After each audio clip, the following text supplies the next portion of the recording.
In all, nearly 200 million new and transition jobs could be easily created globally that could potentially add another $3.6 trillion in revenue by the year 2030. In fact, a number of organizations agree with me. This is the World Economic Forum and some of their figures. Well, this helps answer the question then. But what do we do, Dr. Oppenlander, with, let's say, the 39 million fisher persons, if we ban fishing entirely? And likewise, for all those involved with livestock on land, there's the part of your answer. But I have another solution dealing with accountability that I've suggested over the past 20 years. And I think it needs to be made more probable instead of theoretical. It also would help matters more quickly. It's what I call the eco and health risk tax. It's something we've never done before because the true cost of our environment or our own health has always been externalized. It's never been directly paid for, with our heads always turned in the other direction.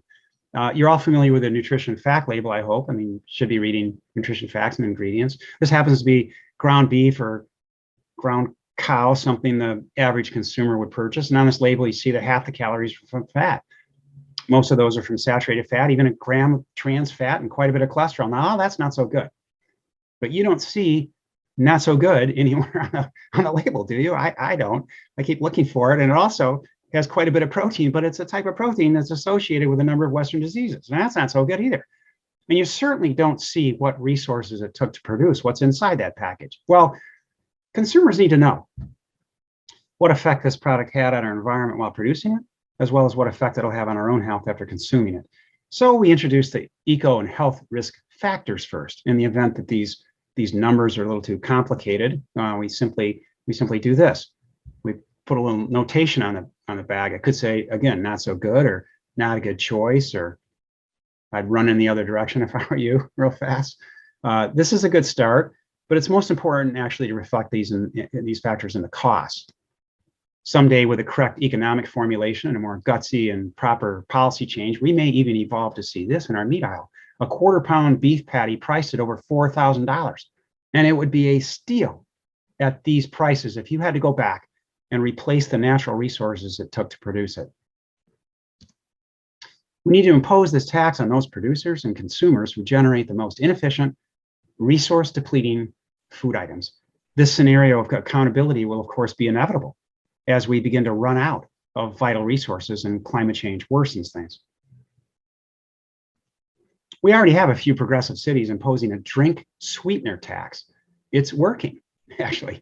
Now, what I'm proposing is not at all a soda tax, which vastly understates the problem. But if we can do this for soft drinks, we should certainly be able to apply this concept to the meat and dairy products that affect us, and fish that affect us on a much larger scale. It's a simple concept to just simply make everyone pay for the resources that they're wasting and for the health costs incurred by society. While truly impossible to come up with a replacement cost for natural resources that we destroy, estimates by environmental economists place the value of our natural resources that we use up to $63 trillion worth of goods and services per year. But our current economic and political systems in place treat these resources and services as if they had zero value, with no one paying for their use. Well, this question, along with aquaculture, is one of the questions, I think, of our future. It's a topic that's gaining momentum, which I find a natural path for most people wanting just so badly to hang on to the false sense of needing versus simply wanting to eat animal products. It's a path of least resistance, let's face it. So let's look at a couple different ways to answer this question. And there you have it.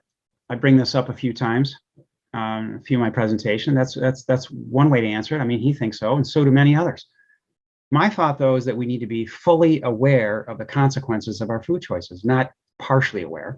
We need to understand what we're doing to all aspects of global depletion, and we need to know the urgency of the problem. This is not a go meatless on Monday or when we get around to it type of a problem. So I have another idea, another way to answer that grass-fed question. If I gave each one of you 1 acre of land to grow your own food, what would you grow? Think about it. What should you grow? Well, at all my college and university lectures, the students know what they want to grow. Yeah, they hit me with this all the time, and they ask me if they can grow this, and it's becoming a solid choice. But talking more specifically about food on this 1 acre, you could try to raise one grass-fed cow, thinking that it's fully sustainable, just like that New York Times multiple times best-selling author is telling everyone. But in most areas of the world, 1 acre is not enough. No, not at all, not remotely. You're going to need 5, 10, 20. I've seen areas personally up to that need 50 acres or more for one cow. So if you used your 1 acre for grass-fed livestock, regardless of how you rotated them around, you'd end up with about 50 to 100 pounds of a type of product that some call food that's then implicated in numerous disease states after you eat it. And along the way, you produce 6 to 7 tons of methane and carbon dioxide. And you used 1 to 2 million gallons of water for that one cow, while continuing the loss of biodiversity. Or instead, if you use your 1 acre of land to grow a vegetable, fruit, grain combination, you've produced 20 to 60,000 pounds of food that's infinitely healthier for you to eat and for our planet to grow. When looking at global growing applications, how cool is this? Certain plants like kale will actually continue to grow through extremes of temperature from -5 degrees in my backyard here in Michigan through 100 degrees Fahrenheit. And after you pick the leaves to eat, does anybody know what happens to the plant? Well, new leaves grow back. They regenerate. And I bet your cow can't do that.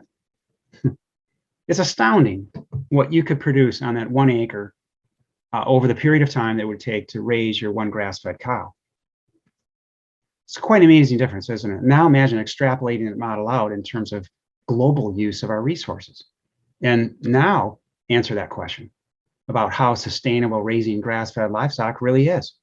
That's what I'm asking here. Before I was hastily escorted off the farm. and for those who still think that eating any animal is sustainable, then it's time to introduce to you once more this concept.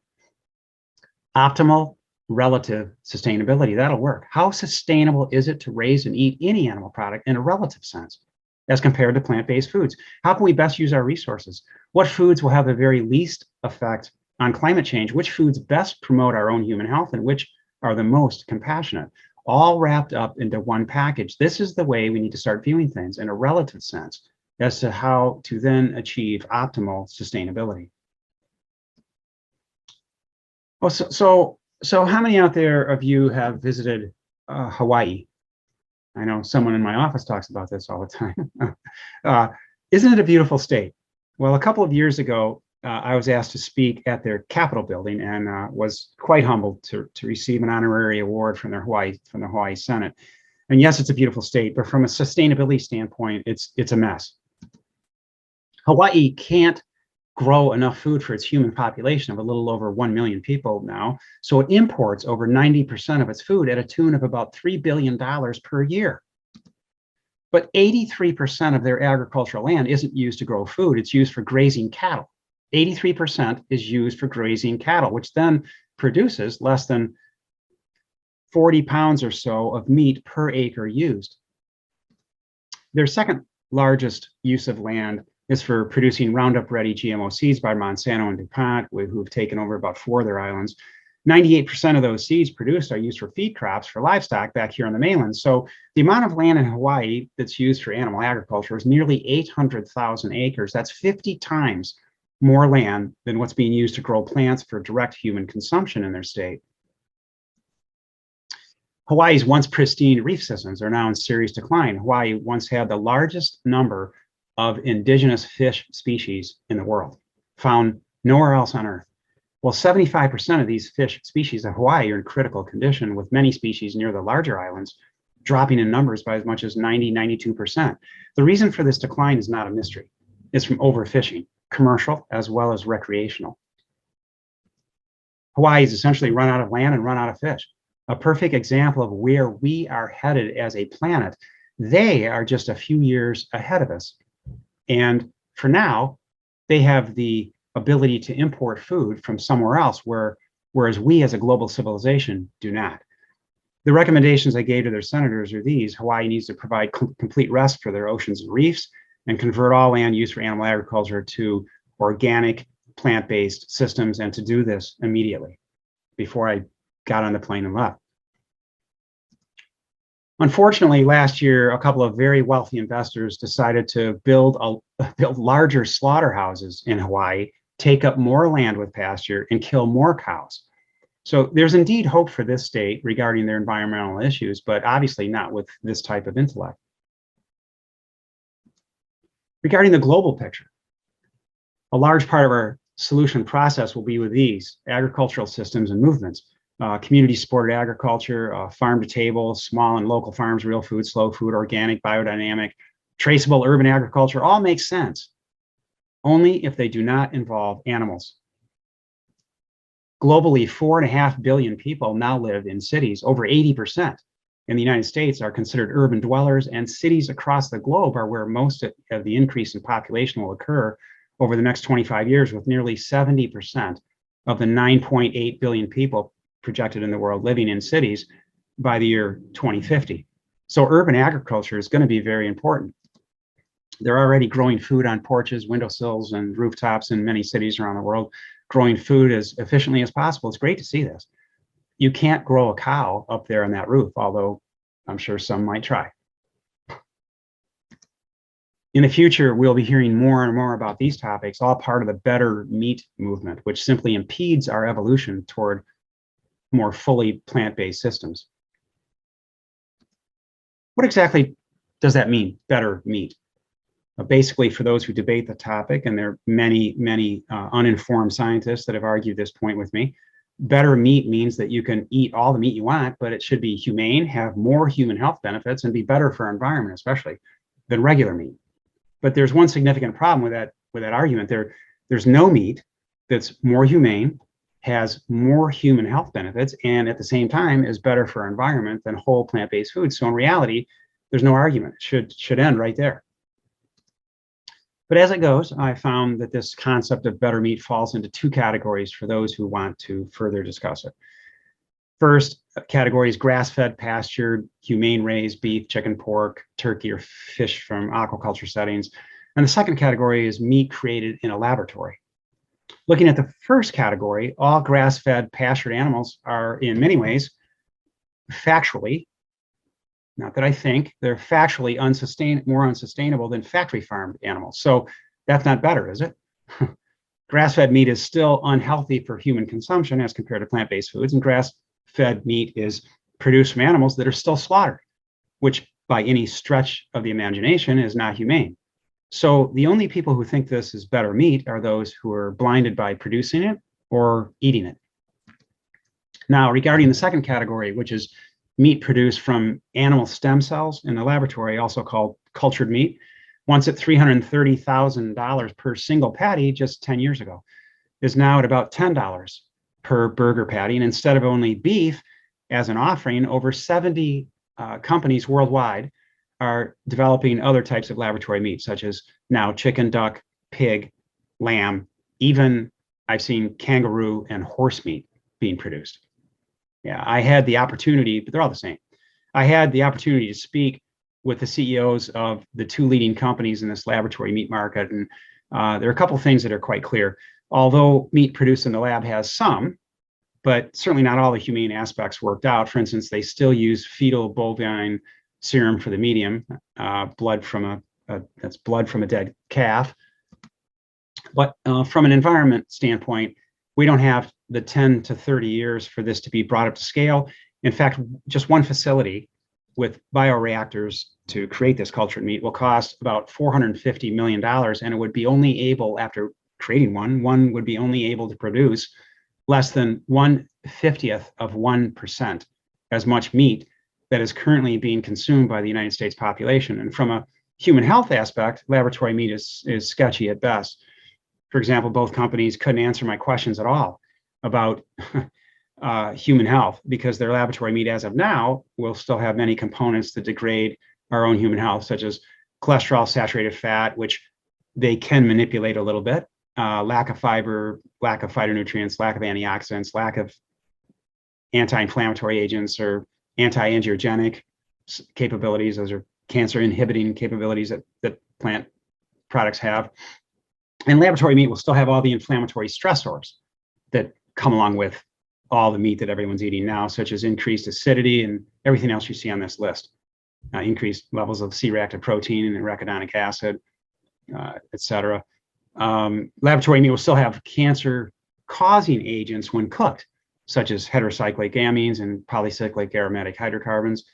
And one potential health concern that stands out for me, in addition to this, aside from all the other negatives, is the potential cancer-promoting properties of cells that proliferate exponentially in vitro, in the lab, as these do. So they take a stem cell and exponentially expand it, proliferate it. So it's certainly plausible that consuming lab-grown meat with such faulty cell lines may have unwarranted effects on the human body. The exact effects, I want to clarify or qualify, remain unknown. So no, there's not much better about better meat, especially when compared to plant-based foods that take you in the opposite direction by preventing all these diseases. And again, there's no real argument here. Lastly, this is what Josh Tetrick recently said in a summary of the laboratory meat industry's objectives. Well, he's the CEO of Eat Just, they have raised over $1 billion recently for his company to $1 billion for his company to ramp up laboratory meat production globally. He says, this is Josh Tetrick, he says, it's real meat, Tetrick says. And instead of needing billions of animals and all the land and all the water and all the rainforests you typically need to knock down to make that happen, we start with a cell. Now we don't need the animal anymore. Jeez. I mean, seriously, think about that. Well, since our Neanderthal days, we actually never have needed animals to eat. So we probably didn't need them back then. So I'm not sure where Josh has been all these years. And keep in mind that his laboratory meat approach has minimally 10 times the carbon footprint of plant-based meat alternatives and will not have any of the sequestration of greenhouse gases that plant-based agriculture has.